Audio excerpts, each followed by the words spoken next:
Hello and welcome to perfection IAS. आज Tuesday July 18 2023 है और हम अपनी सीरीज में द हिंदू का एनालिसिस करेंगे। आज की सीरीज में we will discuss a number of news which came up in the today's the Hindu newspaper. और सबसे पहला न्यूज डिस्कस करते हैं। तो सबसे पहला news was about the Delhi dispute, जिसमें सुप्रीम कोर्ट में send a case to the constitutional bench. And इसमें अभी नया एक डेवलपमेंट हुआ है about the Delhi dispute, which is a dispute between the central government and the Delhi government over the powers of Delhi legislative assembly. अब इसमें problem ये है कि we need to first understand that how are union territories administered in India.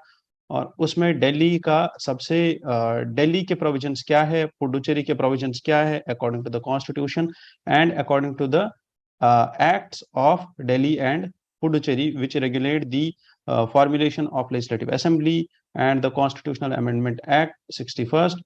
और उसके साथ साथ जो बाकी सारे प्रोविजंस है इससे related, all of these have to be referred here in this editorial. और उसके बाद what are the recent developments, जैसे ये दिल्ली का ऑर्डिनेंस क्या था, कब पास हुआ था, उसके बाद सुप्रीम कोर्ट ने क्या कहा इस ऑर्डिनेंस पे, and what are the other powers and what are the other disputes regarding lieutenant governor.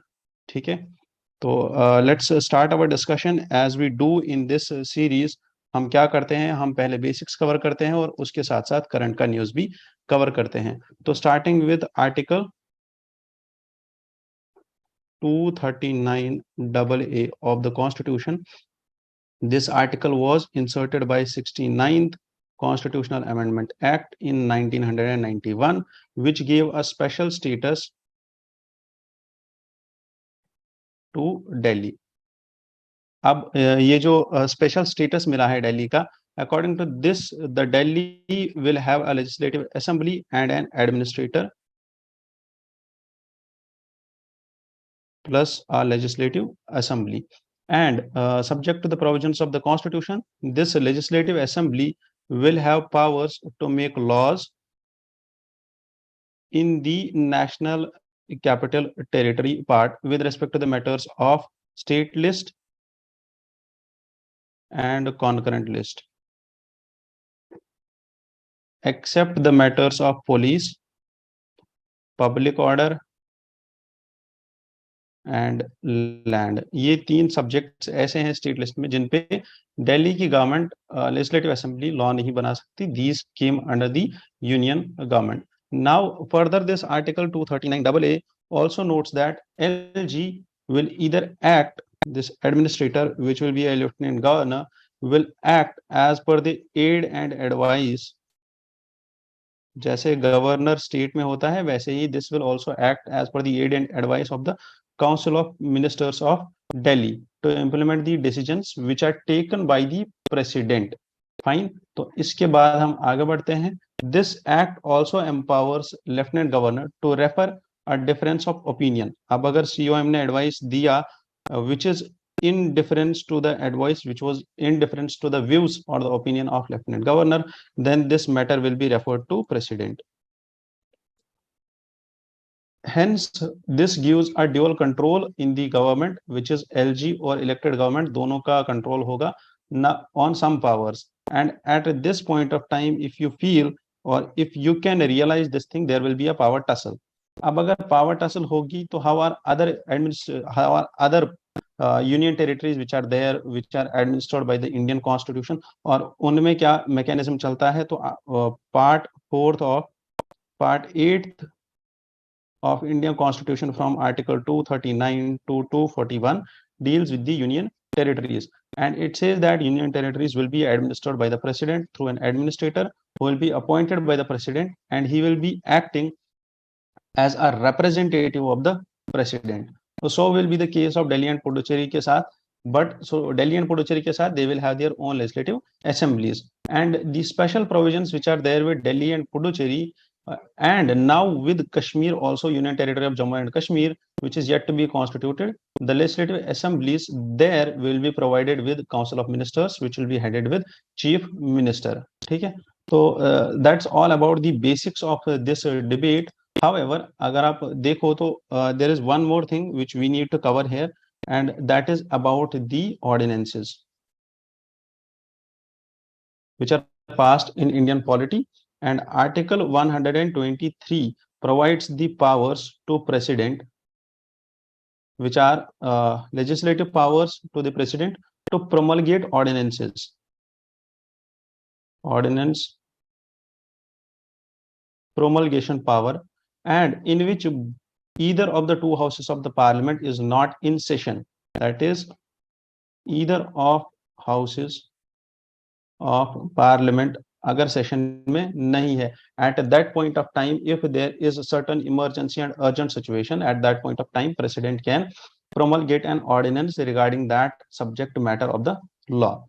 Fine. और अभी तक क्या हुआ है, इस सिचुएशन में ऐसा होता है that legislative session is yet to be commenced, और जो ही ये सेशन कमेंस होगा, जो ही पार्लियामेंट का हाउस वापस सेशन में आएगा, at that point of time this ordinance has to be राटिफाइड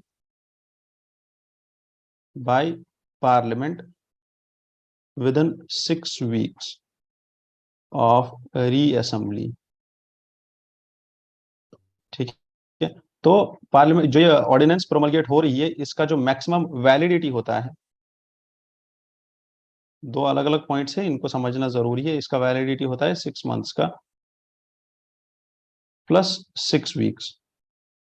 तो 6 weeks होने के बाद प्लस 6 months तक के ऑर्डिनेंस चलेगा. उसके बाद this ordinance will come to an end अगर ये रेटिफाई नहीं होता है. Same is the case with governor also. तो article 213 is for governor and he can also promulgate ordinance when state legislative assembly is not in session.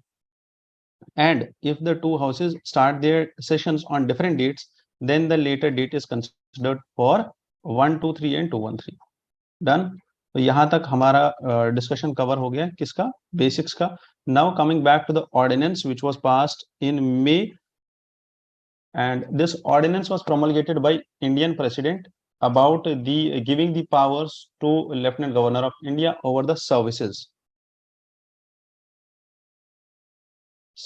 in national capital territory. और ordinance में लिखा है क्या, that there will be a national capital civil services authority जो बनाई जाएगी, and this authority will consist of CM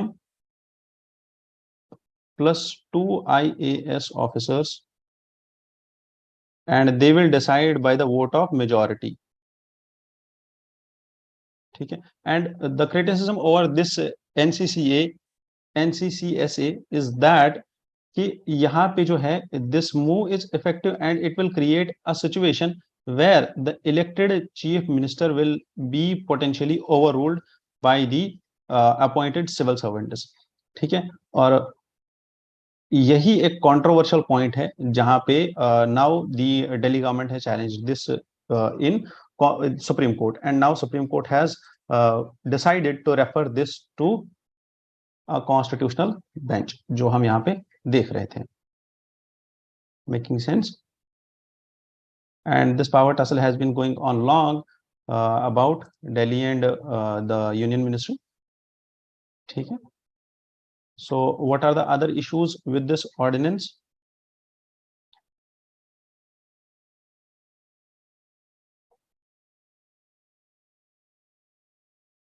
अब अगर ये ऑर्डिनेंस रेफर की जा रही है जिसको कॉन्स्टिट्यूशनल बेंच को, देन इट मींस इस ऑर्डिनेंस में कुछ तो इश्यूज होंगे जिसकी वजह से ये हो रहा है. The first issue is about the triple chain of accountability. ठीक है. The supreme court in May 2023 recognized this concept and formulated the concept of triple chain accountability. What is this triple chain accountability का मतलब क्या होता है? It says that this triple chain accountability is integral to the representative democracy. कि जब भी हम representative democracy की बात करते हैं तो ट्रिपल चेन अकाउंटेबिलिटी जरूरी होती है. बिकॉज अगर आप देखो तो हमारे सिविल सर्वेंट्स जो होते हैं, they are accountable to cabinet, and cabinet is accountable to legislative assembly, and this legislative assembly is accountable to the electorate. ठीक है, तो ये हायरार्किकल पुश है किसमें, अकाउंटेबिलिटी में, ये हायरार्की है अकाउंटेबिलिटी में। बट यहाँ पे हो क्या रहा है, any action which severs this triple chain accountability will erode the basics of representative government and अगर आप ऑर्डिनेंस को ध्यान से देखो, जो ये इसमें मैकेनिज्म बना है that there will be this NCCSA, वो यहाँ पे कहीं ना कहीं इस अकाउंटेबिलिटी की चेन को हैम्पर कर रहा है। Then there is also this power struggle जो मैं अभी बोल रहा था, and this power struggle between the elected government and the lieutenant governor is there, that the elected government claims that the ordinance undermines the authority and violates the constitution। अब ये ordinance constitution को कैसे violate करती है, because the lieutenant governor has been arguing on the ordinance that it's necessary to ensure proper governance in India। So the power struggle is between elected government and lieutenant governor, and both of them say that कि government बोल रही है that this ordinance will undermine the authority and violate the constitution, while as governor says that it will ensure proper governance। Fine, what are the other issues with the ordinance is that the ordinance gives lieutenant governor power to make appointments to key bureaucratic positions, and this also allows lieutenant governor for the power to transfer, one is appoint, another is transfer, the power to transfer. This role was earlier sole responsibility of the elected government। This transfer का role जो है, this was by the government only।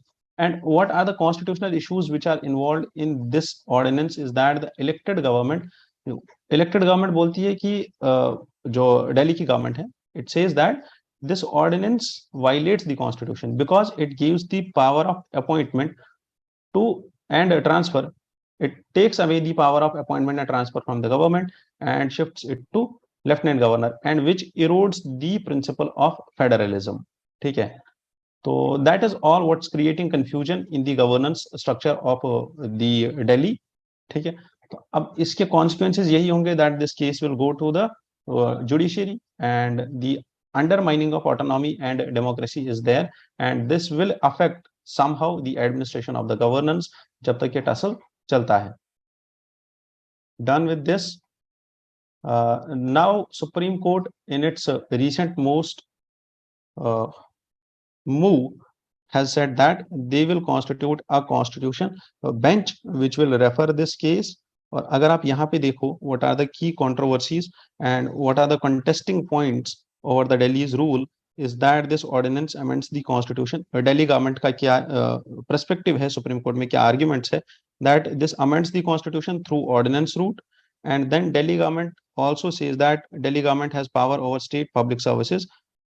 ठीक है, अगर state की public services है तो उस पर दिल्ली गवर्नमेंट का पावर होना चाहिए, plus the permanent national capital civil services authority renders chief minister to a minority voice। However, center says that the ordinance will be tabled in parliament during the monsoon session, और parliament में table होने के बाद we will discuss about it, and if it is so that it's eroding the state public services powers, parliament has overriding powers when it comes to the legislative assembly of Delhi। So the ordinance, according to the center, the arguments provided by the solicitor general, he says that even if it erodes, parliament has the overriding powers as per the constitution। Now मई में जो verdict आया था, chief minister and his ministers went on to rampage and witch hunting of the officers, because May वाला जो judgment था, it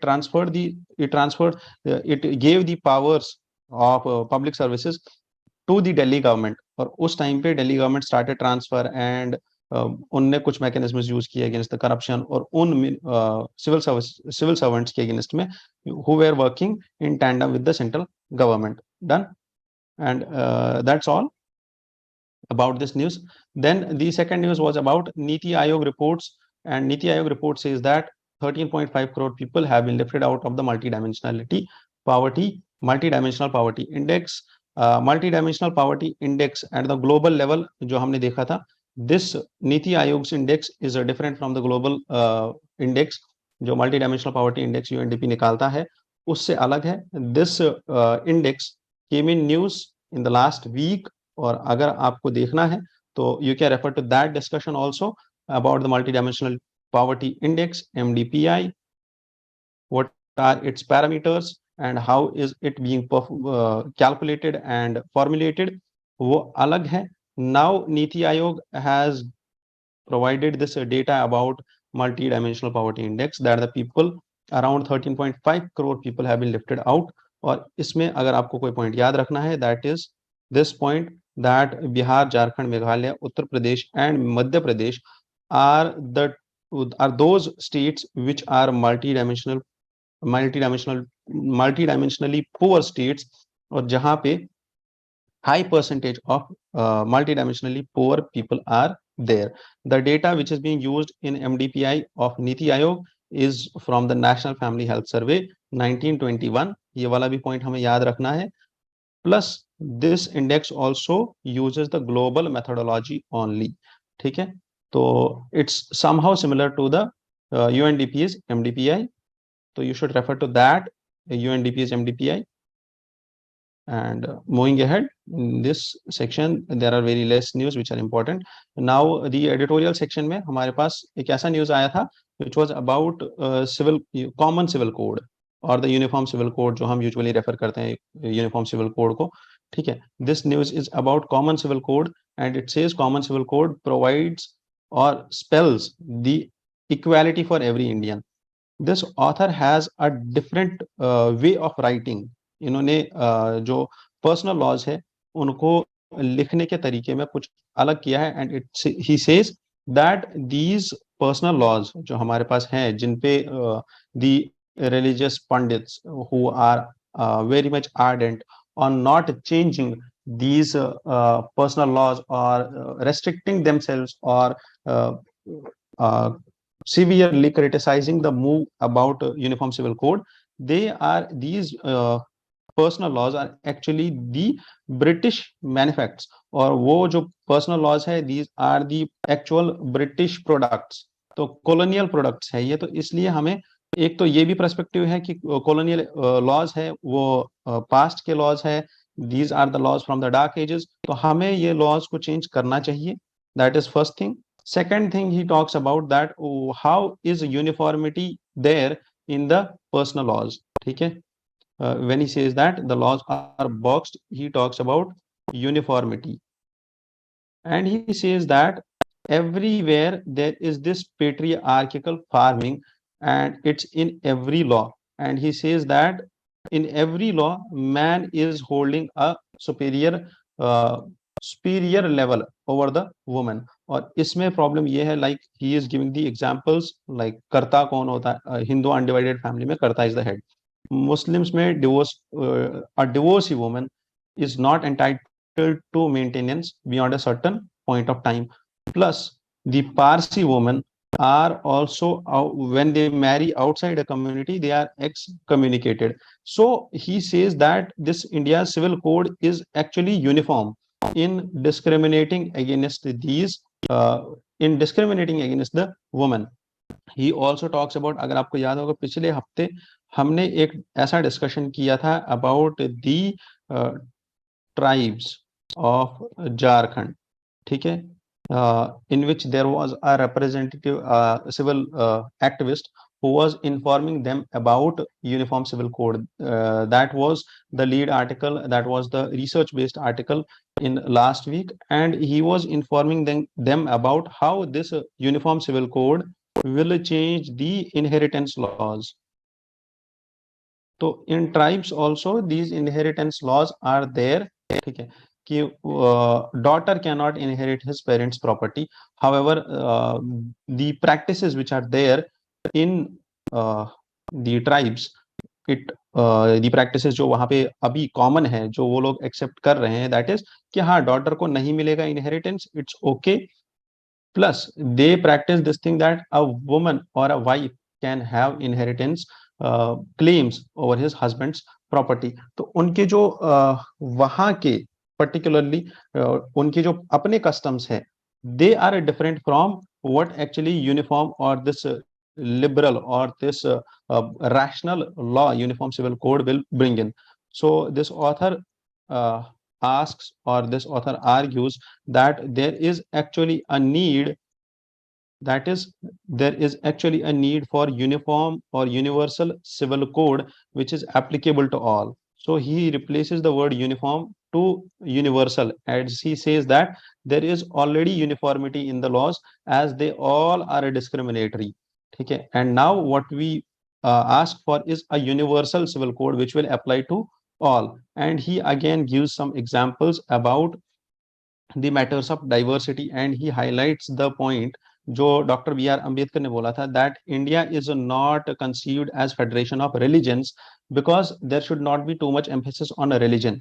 अब अगर religion को हमने इतना ज्यादा एम्फेसिस दे दिया तो देन दी होल पर्सपेक्टिव, जो पूरा हमारा मुद्दा मकसद था इंडिया बनाने का, that will lose its essence. तो इसलिए ऑथर यहाँ पे आर्ग्यू करता है that whether India's civil code accords with the dictates of all religions is irrelevant.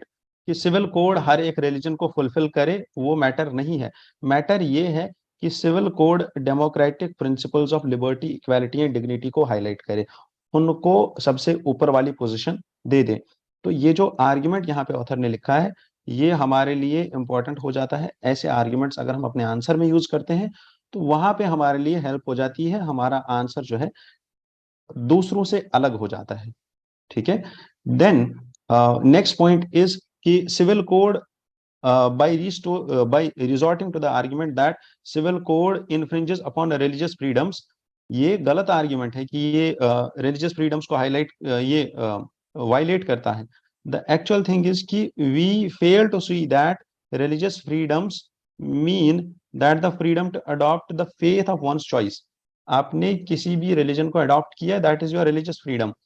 But supreme court has also highlighted this thing कि अगर आपको पब्लिक वर्शिप करना है, पब्लिक प्रैक्टिस करना है रिलीजन का, that is subject to the constitutional provisions. अगर आप किसी भी रिलीजन को प्रैक्टिस कर रहे हो पब्लिक में, पब्लिक प्लेसेस में, और आप उस प्रैक्टिस में कॉन्स्टिट्यूशनल प्रोविजंस को वायलेट कर रहे हो, then that practice of religion will be nullified. Same is the case कि हमने अवरनाज और those who are the outcaste और द शेड्यूल कास्ट, उनके साथ डिस्क्रिमिनेशन और उनके साथ अनटचेबिलिटी को सेंचुरीज पहले हमने खत्म कर दिया, जबकि सबरीमाला को में वुमेन्स की एंट्री को लाने के लिए उसके बाद बहुत टाइम लग गया था किसको, सुप्रीम कोर्ट को. सो ही हाईलाइट्स दीज सच कंट्रोवर्सीज जो हमारे काम आ सकती है. One more point he highlights here is about LGBTQ community. He says कि कोई भी पर्सनल लॉ, चाहे वो हिंदूज का हो, मुस्लिम्स का हो, क्रिश्चियनिटी का हो, ये इनविजिबल बोल मतलब कंसिडर ही नहीं करते हैं एलजीबीटीज को, कहीं पे भी इनके लिए कोई प्रोविजन नहीं है. तो अगर हम अब यूनिफॉर्म के बजाय यूनिवर्सल सिविल कोड लेके आए, ठीक है, यूनिवर्सल सिविल कोड लेके आए, तो that is what will give equality to everyone. That is what actually will give equality to everyone. और फिर ऑथर रेफरेंस देते हैं 377 का, सेक्शन 377 का, जिसको सुप्रीम कोर्ट ने स्ट्रक डाउन कर दिया था. And at the end, he concludes his arguments by referring to Jawaharlal Nehru, his statement on Independence Day, and he says that India is a nation which was created for socio-economic and political institutions, and this will ensure justice and fullness of life to every man and woman. So a universal civil code is a right step in that direction to ensure socio-economic and political institutions or the justice in socio-economic and political institutions. ठीक है. तो that was about this editorial. इसको summarize करने के लिए ये जरूरी था. One more editorial about a series which is going on, that is internationalization of Indian rupee. Internationalization of rupee. RBI ने बहुत मेजर्स लिए हैं इस पे, जैसे स्वैप एग्रीमेंट्स, ठीक है, we are giving line of credit, we are signing MOUs, जिसमें हम रुपी के एक्सचेंज में, ट्रेड में रुपी का एक्सचेंज करते हैं, रुपी को लोकल करेंसी बनाते हैं. तो same is the case. One more development is there. RBI and the Central Bank of UAE has agreed to establish a framework for enabling the use of two countries for local currencies for the cross border transactions. Cross border transactions में RBI ने allow कर दिया है। Now इसमें हमें ये समझना है that there is this settlement system which is called as Indian Rupee Trade Settlement Mechanism.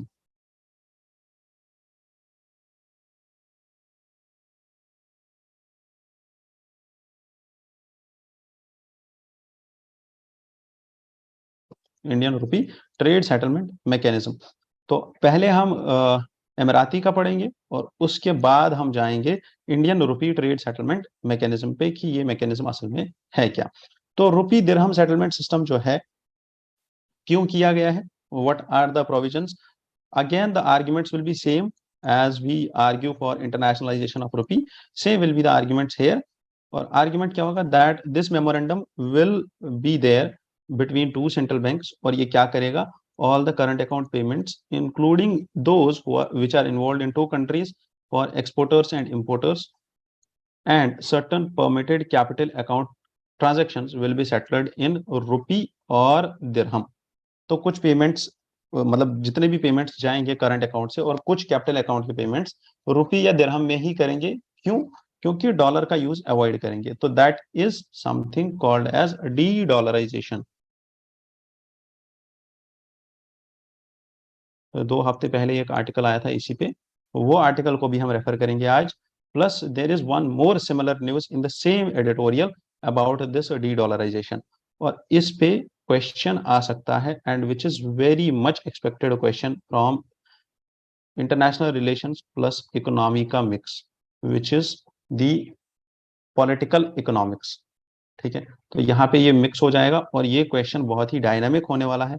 इस क्वेश्चन को ध्यान से देखना है, इन आर्ग्यूमेंट्स को ध्यान से देखना है, उसके बाद ही समझ आएगा कि क्वेश्चन का आंसर कैसे करेंगे।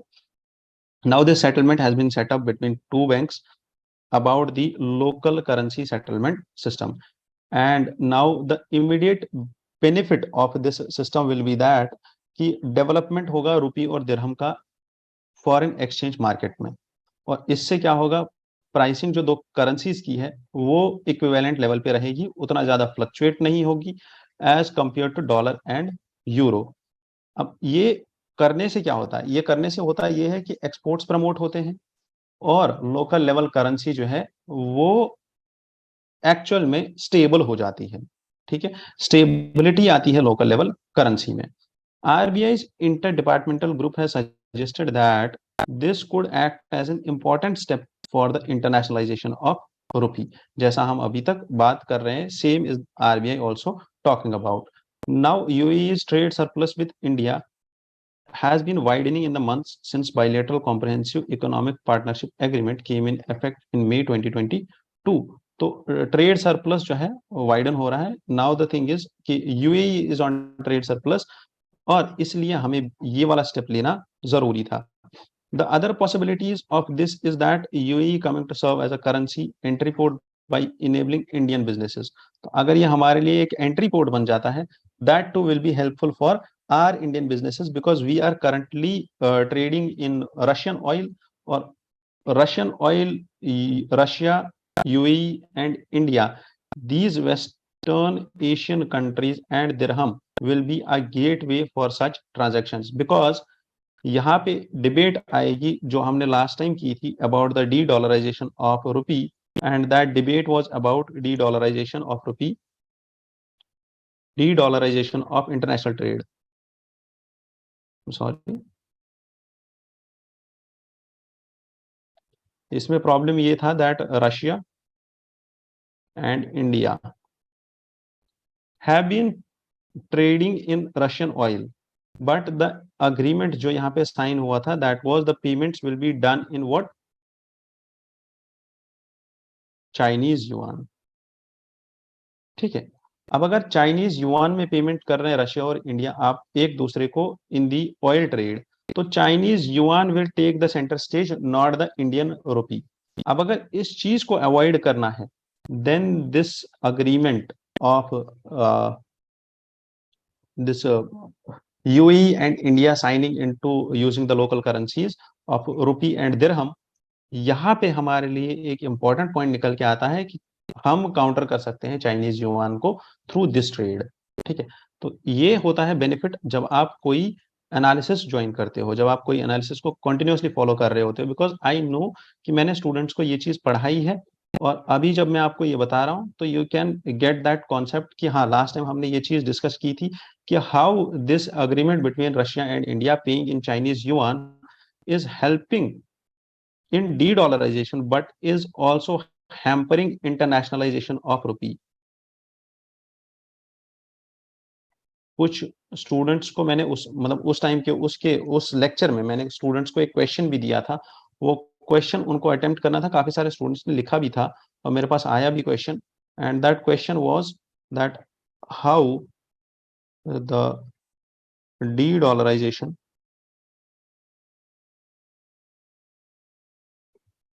of international trade provides a vacuum for internationalization of Indian rupee. Highlight the challenges with respect to Chinese resurgence. ठीक है, तो ये क्वेश्चन होगा आपके लिए, लास्ट टाइम वाला question that was a bit different, ये क्वेश्चन अभी बनाया मैंने।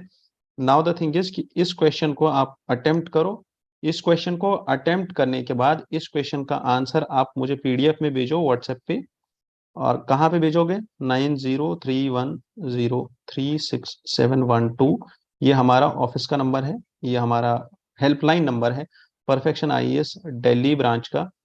ठीक है, तो आप इस नंबर पे मुझे ये फॉरवर्ड करो आंसर्स, मैं आपको इस पे बिल्कुल सही से कमेंट्स दूंगा, और आपके जो आईआर के क्वेश्चन है पर्टिकुलरली मेंस में ऐसे तैयार होंगे कि आप बाकी सारे बच्चों से अच्छे नंबर लेके आओगे। चलिए, तो वापस आते हैं अपने डिस्कशन पे, एंड वन मोर पॉइंट जो यहाँ पे है in this discussion is about Trucial States. What are these Trucial States? Trucial States क्या होते हैं? ट्रूशल स्टेट्स वो स्टेट्स हैं जो यहाँ पे लिख रहा है कि that these states used Indian rupee and Gulf rupee or the Gulf rupee as a de facto currency until 1960s, and it may appear natural to re-establish those currency ties। तो ये वो स्टेट्स थे जो पहले रुपी में trade करते थे, ठीक है, और इनको बोला जाता है ट्रूशल कोस्ट और ट्रूशल शेखडम्स और ट्रूशल अरेबिया और ट्रूशल ओमान। तो this name was this was the name the British government give to these groups for the tribal confederation in the south of Persian Gulf. ठीक है, तो these were the Trucial states, ठीक है, and this was the name given to.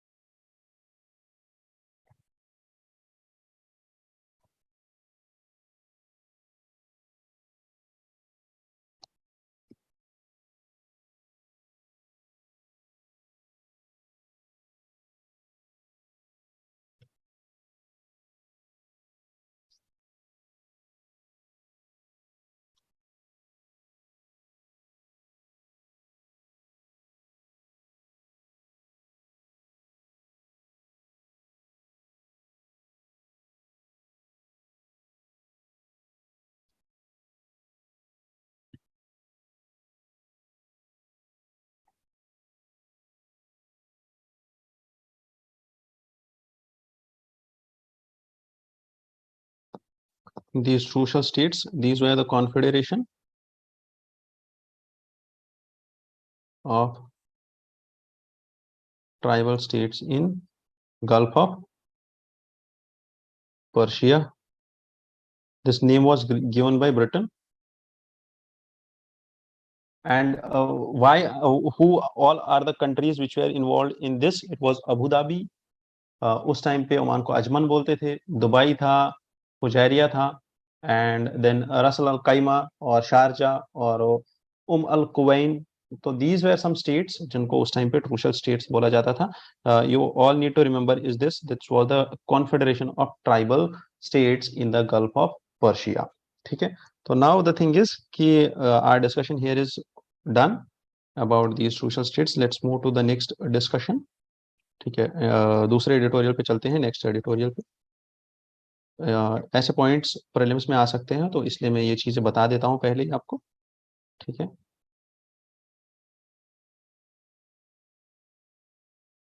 Next information is about the digital personal data bill और digital personal data protection bill.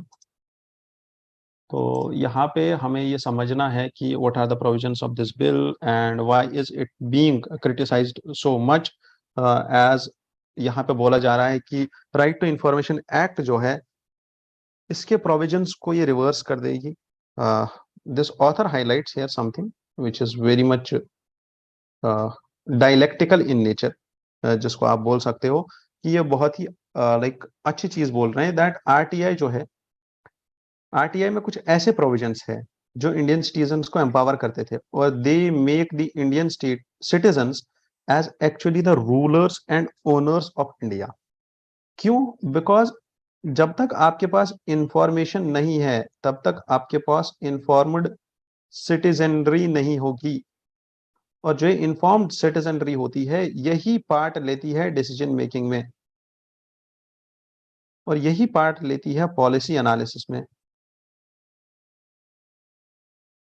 और जो ये digital personal data protection bill है, ये discussion में था, अभी ये वापस जो इसका ड्राफ्ट है पार्लियामेंट के सेशन में, मॉनसून सेशन में इंट्रोड्यूस होगा।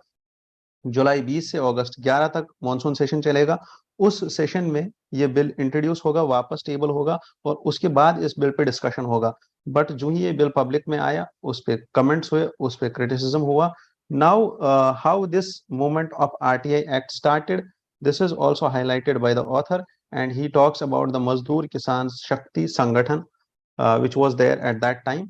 ठीक है, जिसकी वजह से, जिसकी मूवमेंट की वजह से ये चीज स्टार्ट हुआ। तो मजदूर किसान शक्ति संगठन was founded in May, on 1st May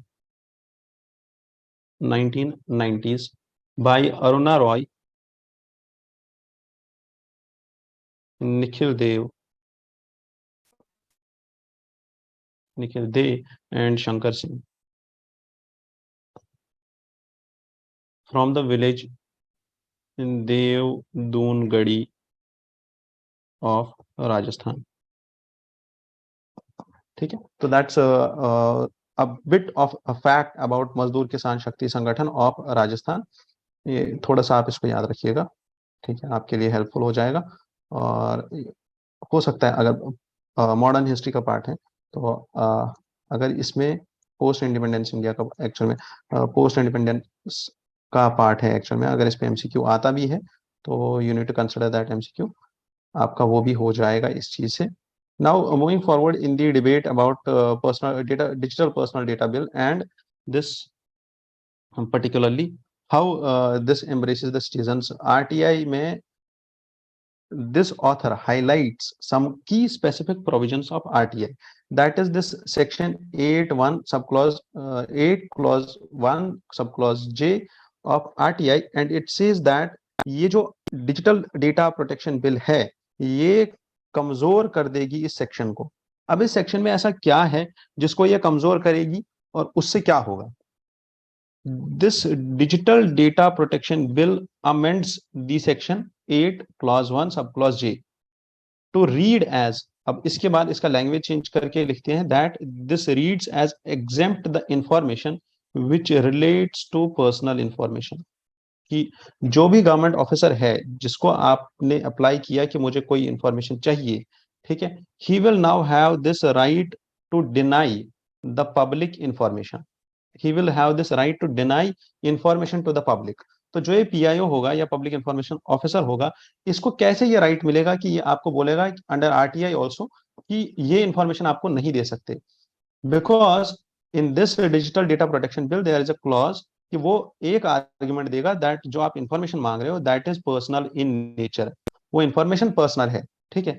but अगर आप देखो तो आरटीआई क्या प्रोवाइड करता था, ठीक है, RTI provided that the information which cannot be denied to parliament, ठीक है, the information which cannot be denied to parliament or state legislature shall not be denied to any person.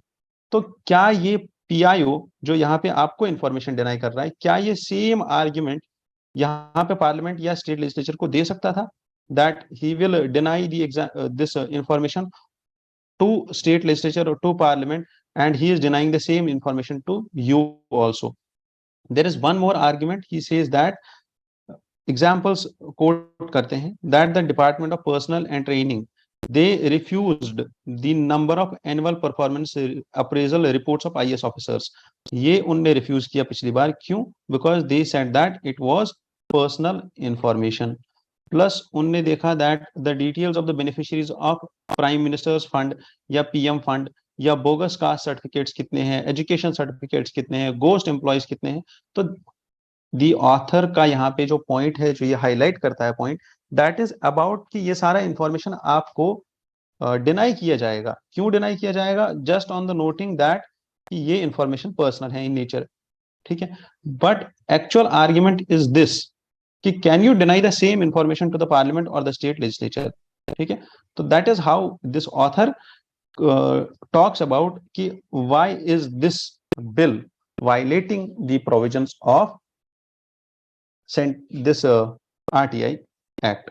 ठीक है, तो कुछ आर्ग्यूमेंट्स है यहाँ पे जो हमें याद रखने हैं, जो हमारे काम के हैं. ठीक है, तो the first article is about how this bill changes RTI act. पहला ये है. सेकंड इज दिस, जो हम कंक्लूजन में यूज कर सकते हैं या हम बॉडी में आर्ग्यूमेंट्स में यूज कर सकते हैं. Third is the prelims fact about मजदूर किसान शक्ति संगठन, एंड दैट्स ऑल. ठीक है, और उसके बाद हम ये एग्जांपल्स में एक एग्जांपल यूज रख सकते, याद कर सकते हैं, बस दैट्स इट, जो हमारे मेंस में काम आ जाएगी. Nothing more than that from this article. Moving ahead to India settling disputes with WTO. India shall we go through the provisions of this digital protection bill? ठीक है,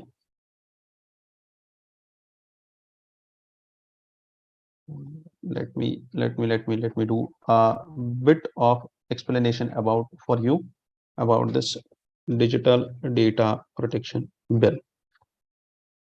This bill works actually on 7 principles. इस bill के particularly 7 principles है. First is about the personal data. ठीक है, and personal data जितनी भी organisations है वो कैसे यूज करें. Usages of this personal data वो लॉफुल होना चाहिए, फेयर होना चाहिए, ट्रांसपेरेंट होना चाहिए. That is the first provision और that is the first principle. Second principle is about the personal data must only be used for the purpose for which it was collected. कि जो purpose था collection का उसी purpose से use करना चाहिए, किसी और पर्पस से या किसी और फोर्थ पार्टी या थर्ड पार्टी को बेचने के पर्पस से यूज नहीं करना चाहिए. Third is it talks about data minimization. ठीक है, it says that less number of, और the third principle talks about that data minimization, that is कि कम डेटा कलेक्ट करो, जितना आपको कम से कम जरूरत डेटा है उतना ही आप उतने ही डेटा से डेटा को मांगो, उतना ही डेटा स्टोर करो, उतना ही डेटा लो. Third is about, fourth is about data accuracy, कि जो भी आप डेटा कलेक्ट करो it should be accurate data. Fifth is about the personal data that is collected can not be stored perpetually by default. तो storage should be for a fixed duration. ठीक है, we cannot store it permanently. Done. And there should be reasonable safeguards.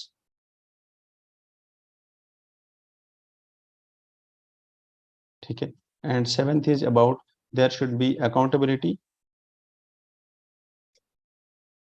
when it comes to processing of data. So these 7 principles are there which are there in this bill. Done. That's it about this bill, and it also talks about a right to erase data and a right to nominate that to whom you can or who can ask on my behalf that my data should be erased or not, or the corrections in my data. And it also talks about the cross-border storage and transfer of data certified, and it restricts the data transfer to certain countries or certain territories also. ठीक है. And it talks also about financial penalties, and this draft proposes significant penalties on businesses who breach or fail to notify that when the breach happened about the data. तो data breach पे,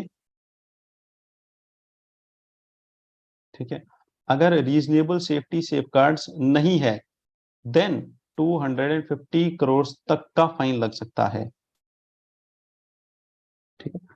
और the centre has revised this thing in the draft, and it says that this can increase up to 500 crore. ठीक है. तो that is it about this bill, और some provisions of this bill जो आप याद रख सकते हो. तो क्योंकि अगर हमने सारी चीजें याद रख दी, this bill is still a draft and it's still subjective in nature, तो इतना ज्यादा याद रखने का जरूरत भी नहीं है. Moving ahead to the dispute settlement system, which is now there were 6 disputes which were there between United States and India. अब यहाँ पे जो ये दो ऑथर हैं, ठीक है, इन्होंने हाईलाइट किया है इस चीज को कि जो लास्ट मंथ प्रधानमंत्री नरेंद्र मोदी जी गए थे यूएस, उस टाइम पे we have ended these 6 disputes. क्यों एंड किया?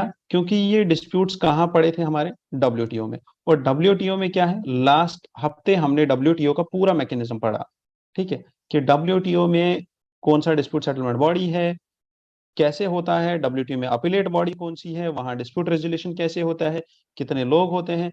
तो now the thing is, this WTO appellate body 2019 से बंद पड़ा है. क्यों? क्योंकि वहां पे अपॉइंटमेंट का इशू है with China and USA. USA claiming that China is overpowering, or China is overpowering into the WTO, and it's establishing its hegemony in international organizations or international institutions.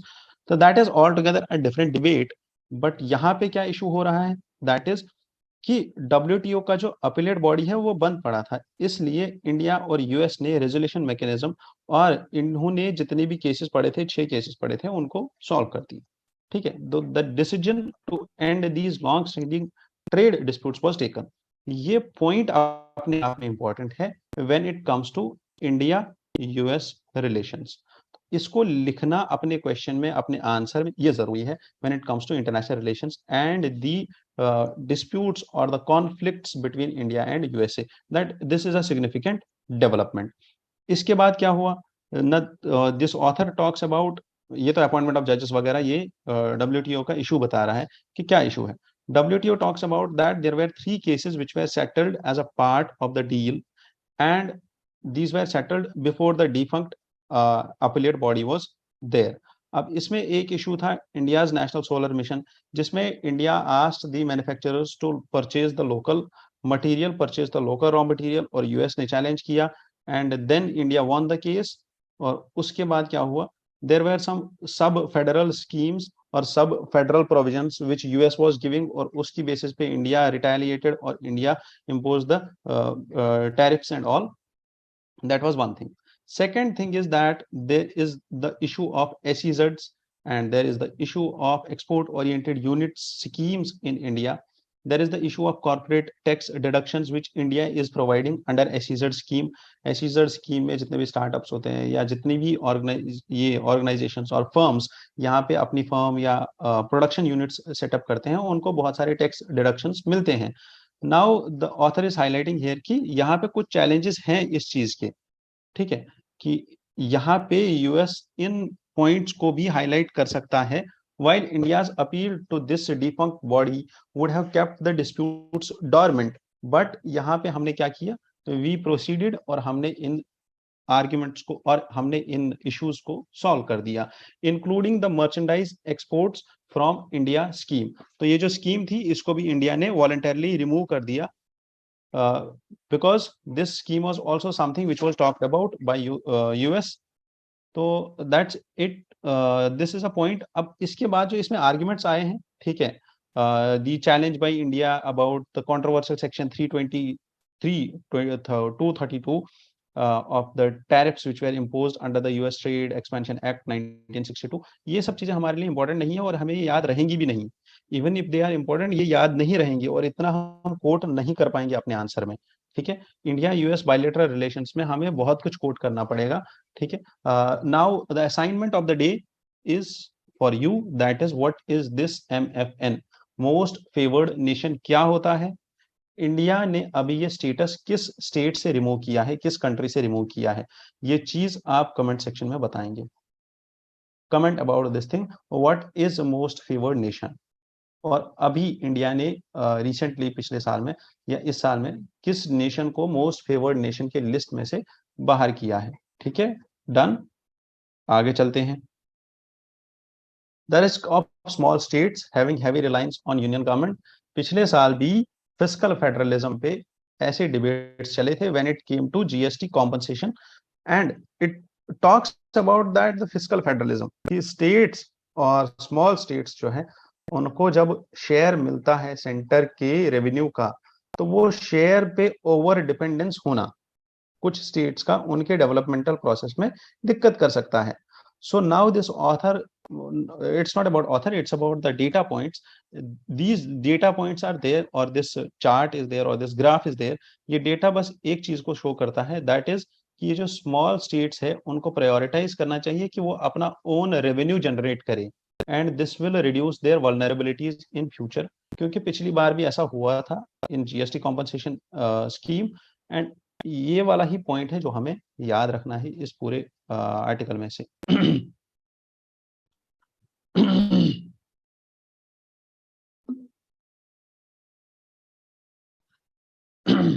Moving ahead, Foxconn proposed to set up a manufacturing plant. Foxconn कौन है? Foxconn is a major iPhone assembler. तो ये कहाँ पे अपना project लेके आ रहा है? कर्नाटका में. ठीक है. जो कि ये वाला पॉइंट हमारे SSC exams, state PSC exams के लिए इंपॉर्टेंट है. ठीक है. And ease of doing business और हमारा एफडीआई जब हम एग्जाम्पल लिखेंगे तो वहां पे हमारे लिए इंपॉर्टेंट हो जाएगा. और ये वाला एग्जाम्पल हम लिख सकते हैं that the recent most developments in the investment is that 8800 crore in rupees or 8800 crore project has been now proposed by the Foxconn to be set up in Karnataka. ठीक है. ये वाला एक एग्जाम्पल हो सकता है हमारे लिए. That's it. यूपीएससी पूछेगा नहीं, बट स्टेट पीएससी या एसएससी लेवल पे ये क्वेश्चन आ सकता है. Global minimum tax, OECD, organisation of economic cooperation and development. OECD has proposed this global minimum tax to come into effect from next year. कितना होगा ये? 15% का टैक्स होगा. ठीक है. एंड इट सेज 90% जो कंपनियां होंगी 2025 तक उन सबको टैक्स लगेगा. They will have an revenue of more than 750 million euros, and this all revenue will be subject to levy. So far, around 50 jurisdictions, 50 countries ने have taken steps to implement the global minimum tax. अब ये global minimum tax है क्या चीज? Around 136 member countries है OECD में, and these 136 member countries they have agreed to shape this global tax principles or the international taxation regime. अब ये लोग करना क्या चाहते हैं? First pillar of this minimum tax will be that पहली चीज क्या होगी? fair sharing of revenues between countries. तो fairly ये और with the fairness they will share the revenues among the countries. and why? Because of the over digitalization. जितनी भी MNCs बन रही है और जितना भी डिजिटल मार्केट बन रहा है उसकी वजह से क्या हो रहा है? टैक्सेशन और द टेरिटोरियल बॉर्डर्स जितने भी हैं या जिसका भी ब्रिक एंड मोर्टार प्रेजेंस था किसी बिजनेस का, वो अब खत्म हो रहा है. And now is the time about global tax rules. ठीक है. एक्चुअल में क्या हो रहा है कि कोई एक ऐसी फर्म है जिसका प्रेजेंस हर कंट्री में है, जैसे Facebook.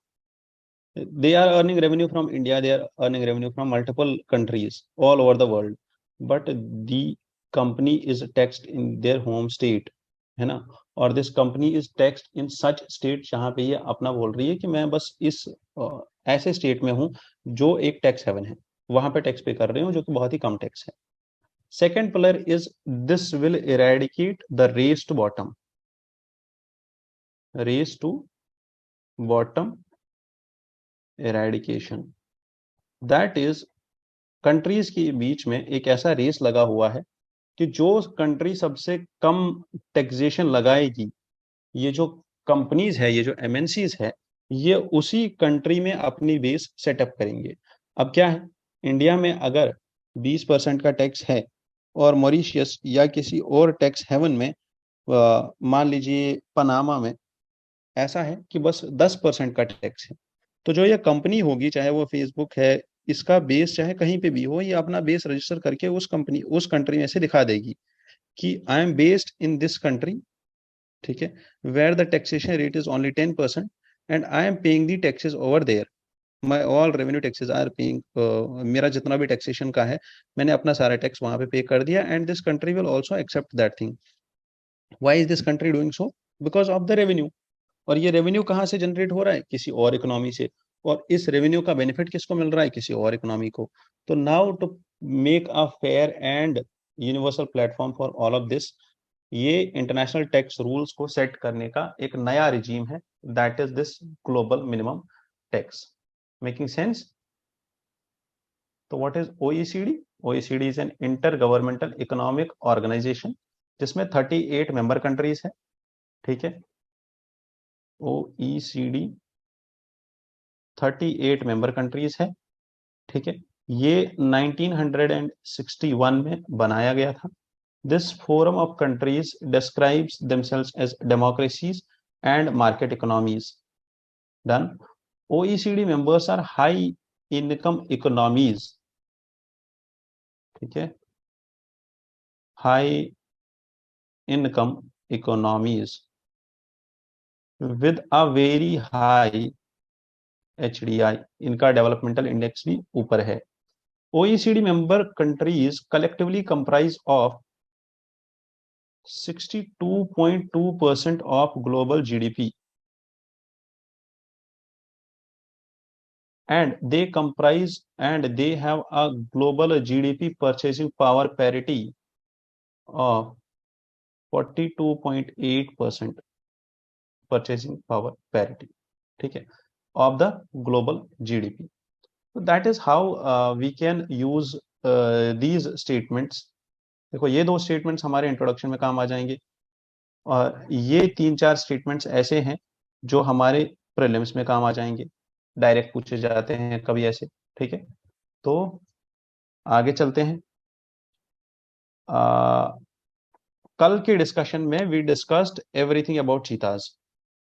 We discussed this Gandhi Sagar National Park also. We discussed another national park or another conservation reserve which is there with this Gandhi Sagar, which is about to be considered for a second home for cheetahs in India. But यहाँ पे इस editorial में this author has taken a slightly bit more information, और जिसको हम थोड़ा बहुत देखेंगे कि इन्होंने कुछ और पॉइंट्स को हाईलाइट किया है, जो पॉइंट्स हम देखेंगे. प्रोजेक्ट चीता क्योनो नेशनल पार्क हमने कल देख लिया, मध्य प्रदेश में है.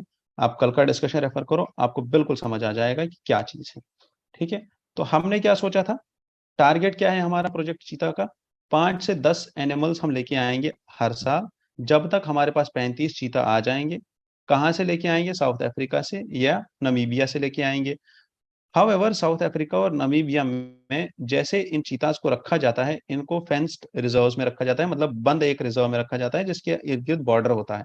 बट इंडिया का प्लान क्या है कि इनको ग्रो इन वाइल्ड, इनको वाइल्ड कंडीशन में छोड़ दो, ये खुद अपना यहाँ पे हैबिटाट बना लेंगे, because India wants them to acclimatise to the Indian conditions.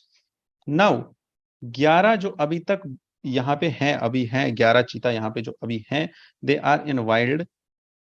4 चीताज के लिए specially designed 1 square kilometre enclosure बनाया गया है जिसका नाम है बोमास।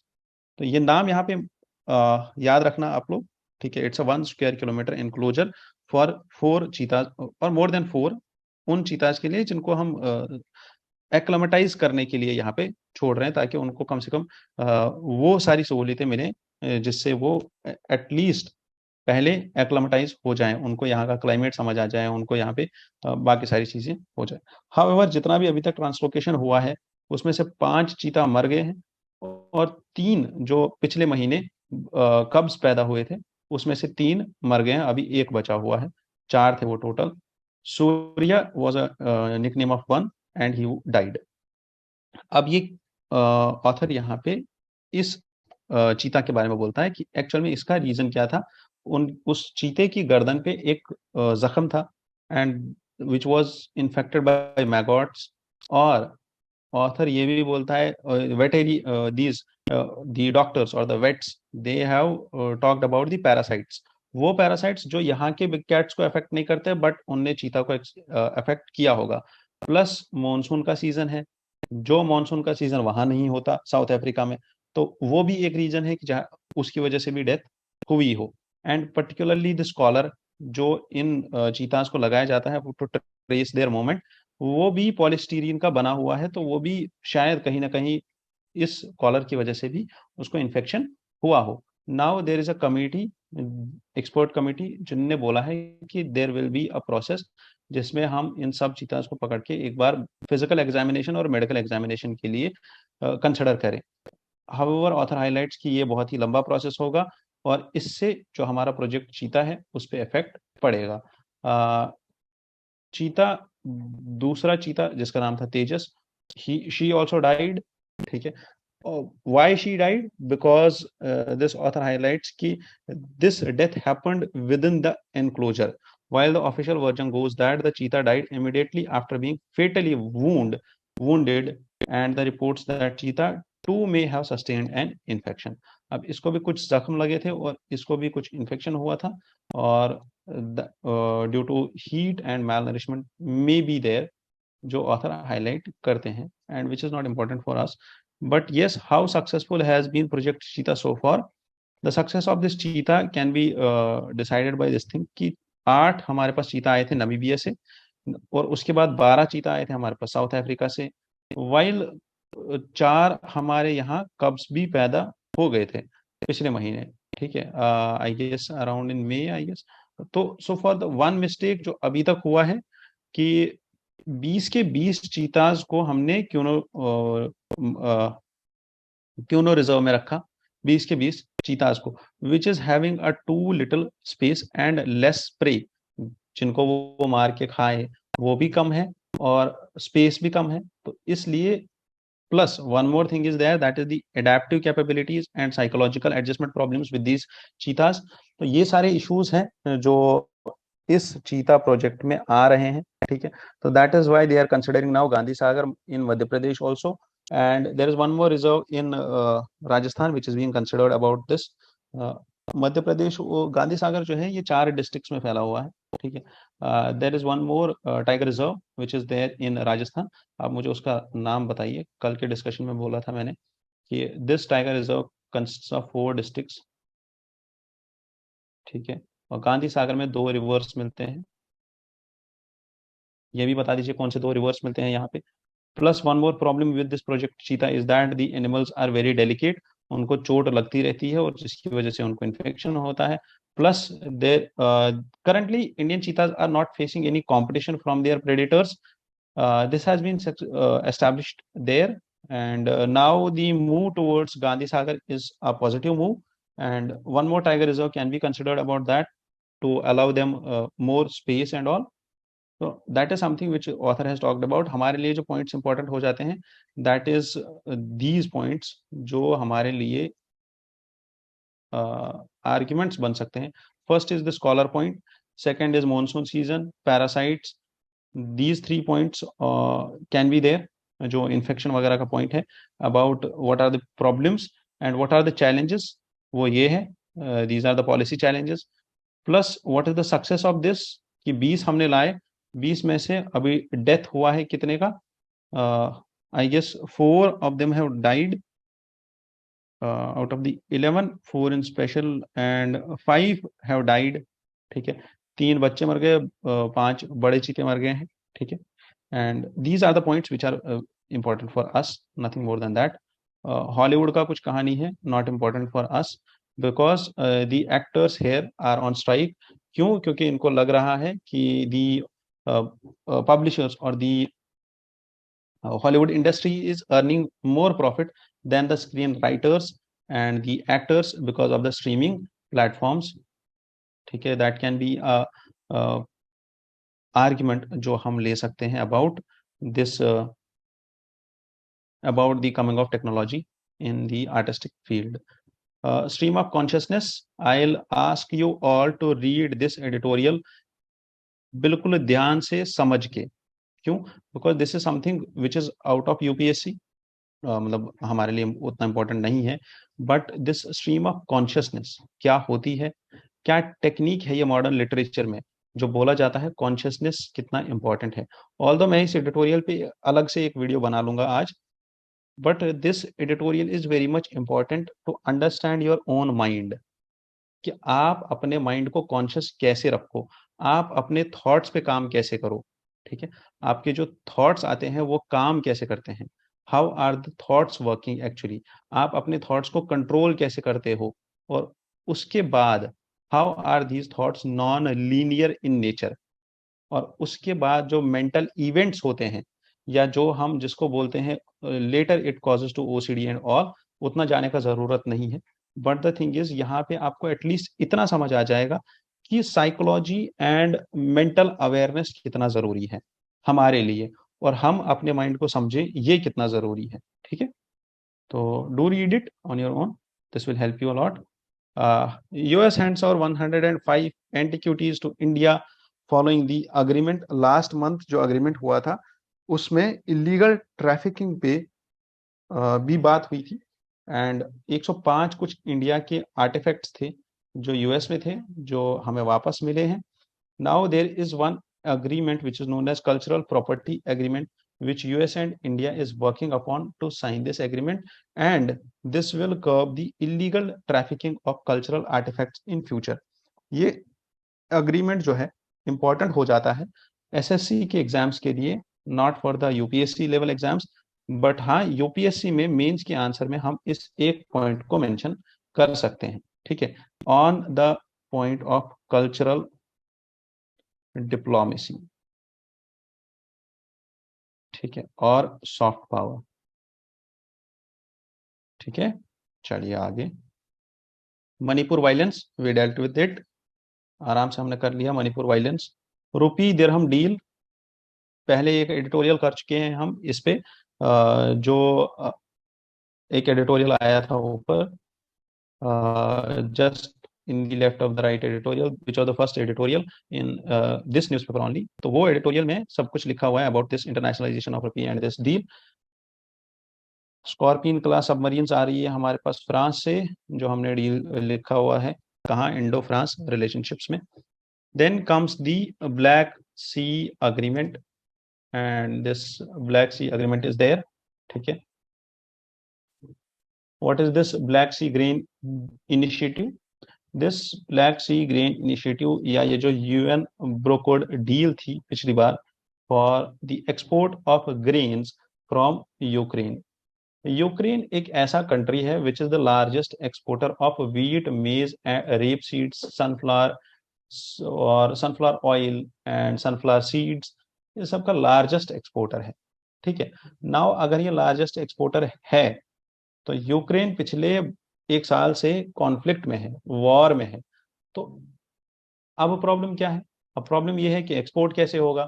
एक्सपोर्ट ऐसे होगा that this deal was brokered between Russia and Ukraine, and this deal gives access to the deep sea ports in Black Sea, and this enables Ukraine to directly approach Russia and Europe along with the grain importers from Middle East and North Africa. ठीक है, तो सी का access मिल गया, ports का access मिल गया, grain export हो सकता है।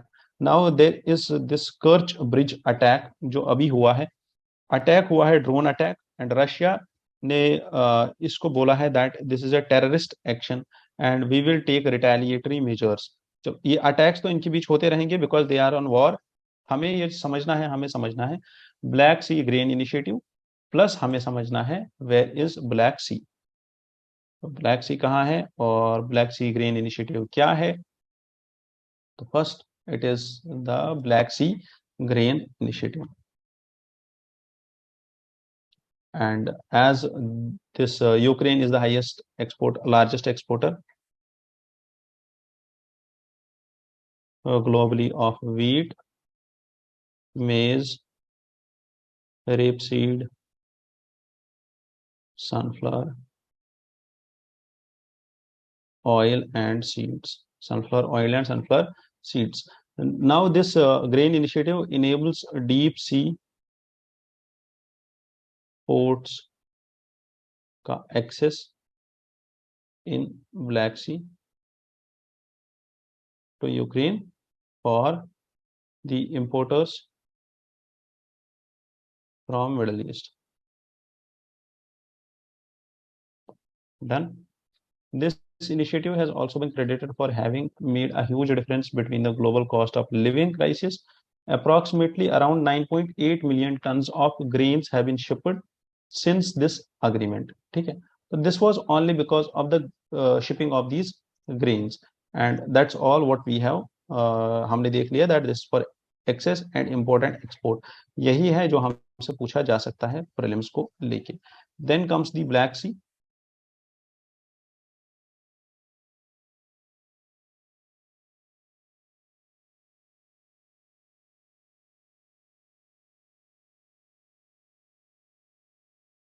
And this is the Black Sea. ठीक है, अब इसमें अगर आप देखो तो this area here, this is Crimea, this is Sea of Azov. ठीक है, and this point here is the Strait of Kerch, this is Russia, and this is a link point between Russia and Crimea. ठीक है, और यहीं पे था कर्च bridge, और यहीं पे हुआ है आज का कर्च ब्रिज अटैक। डन। अब ब्लैक सी के सराउंडिंग में कितनी कंट्रीज है और कौन कौन सी कंट्री है? तो यहाँ पे देखेंगे, दिस इज रशिया, एंड यहाँ पे हमारे पास है जॉर्जिया। ठीक है, जॉर्जिया हो गया, जॉर्जिया के नीचे आएगा टर्की, और ये टर्की हो गया हमारा। टर्की के यहाँ पे आएगा आपका, अगर आप यहाँ पे देखो तो यहाँ पे आपको मिलेगा Sea of Marmara, Sea of Marmara, और सी ऑफ मरमरा के बाद यहाँ पे आपको मिलेगा एजियन सी। डन। और ये टर्की जो है, ये टर्की सी ऑफ मरमरा के इधर भी है और इधर भी है। और टर्की के बाद आएगा यहाँ पे बुल्गारिया, बुल्गारिया के बाद यहाँ पे आएगा रोमेनिया, रोमेनिया के बाद यहाँ पे आएगा यूक्रेन, एंड दैट्स इट, और दिस इज रशिया। ये कंट्रीज है जो बॉर्डर शेयर कर रही है किसके साथ? ब्लैक सी के साथ। हाउएवर यहाँ पे एक चीज याद रखनी है, that is here it comes Moldova, ये बॉर्डर शेयर नहीं करती है। यहाँ पे कम्स आर्मेनिया, जॉर्जिया के इधर, ये बॉर्डर शेयर नहीं करती है, एंड दैट इज डन। और यहाँ पे बुल्गारिया के साथ और इस्तांबुल के साथ यहाँ पे बॉर्डर शेयर करता है ग्रीस, और ये भी बॉर्डर शेयर नहीं करता है किसके साथ? ब्लैक सी के साथ। हाउएवर ये जो टेरिटरी है टर्की की, यहाँ पे इस्तांबुल है, और ये बाकी टेरिटरी है सिया मरमरा के इधर। इस्तांबुल हो गया, इस्तांबुल और ग्रीस, या टर्की और ग्रीस आपस में बाउंड्री शेयर करता है, बट ग्रीस और ब्लैक सी बॉर्डर शेयर नहीं करता है। And that is all this news. आगे चलते हैं। Heat waves in Europe, why are there heat waves? कल के आर्टिकल में था that heat waves are there because of high degree due to wildfires.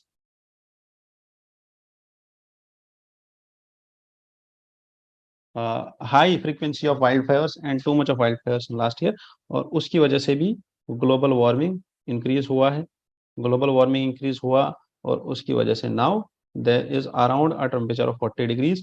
Last year भी हमने ये हीट वेव्स देखी थी, एंड लास्ट ईयर भी वहां पे इमरजेंसी लगा था यूरोप में। यूरोप इज अ कंट्री जहाँ पे टेम्परेचर ज़्यादा इंक्रीज नहीं होता है। इट्स अ नॉर्दर्न कंट्री, और विंटर इज कमिंग। ठीक है, विंटर इज कमिंग, अगर आपको ये डायलॉग याद है तो आप बताइए ये किस सीरीज का डायलॉग है। And then the 40 degrees temperature has reached now when the winter is coming. But the problem here is कि यहाँ पे एक इमरजेंसी सर्विसेज लगाया गया, दैट हाउस कॉल सर्विसेज, और एल्डरली पीपल को है बाहर नहीं आना है। sick and pets, they should avoid the heat. You should drink at least 1.5 liters of water a day, and all of these measures are there being issued, and that is what we do when it comes to the crisis. और ऐसे ही awareness की जाती है और ऐसे ही alerts दिए जाते हैं इंडिया में भी, when it comes to disasters, flood, lightning and etcetera. कल के एडिटोरियल में भी हमने देखा, लाइटनिंग में भी ऐसे ही कुछ हम इंस्ट्रक्शंस दे देते हैं, कुछ अवेयरनेस दे देते हैं। Then comes the culprit is a high pressure anti cyclone dubbed as Cerberus. तो एंटी साइक्लोन का यहाँ पे थोड़ा सा लिंक है about this why this temperature rise, and why is this anticyclone affecting the temperature rise in Europe? ठीक है, however this Cerberus is a multi-headed dog in Greek mythology।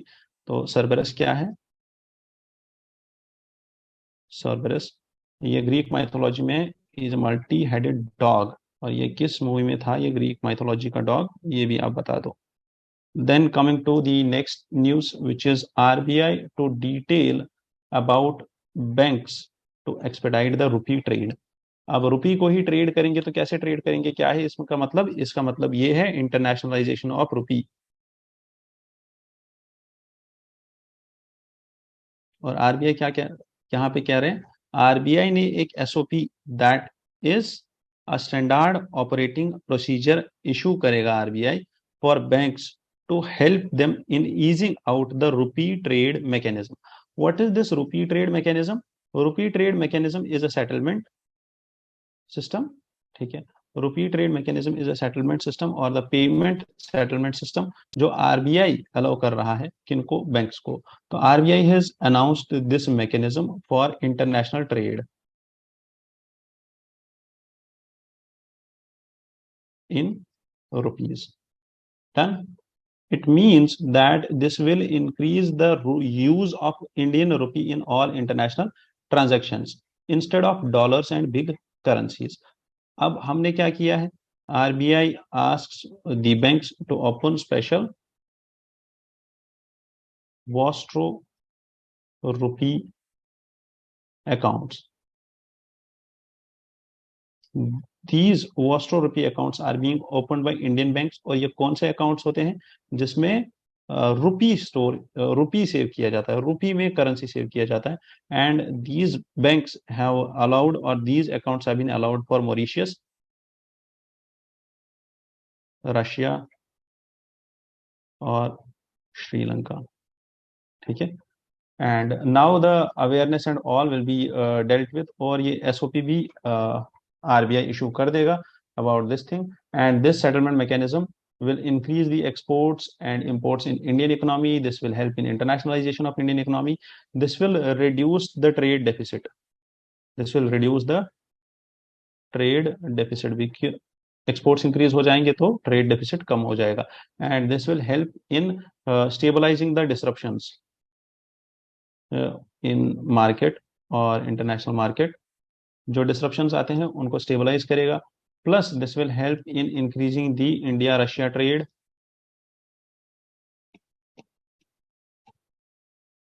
ऊपर हमने देखा यूएई के साथ हमने दिरहम वाला साइन किया है, प्लस सऊदी अरेबिया, इन कंट्रीज के साथ भी हमारा ट्रेड इंक्रीज हो जाएगा। ठीक है, by all of this. What is vostro and nostro account? Vostro account is a record of money which is held by bank,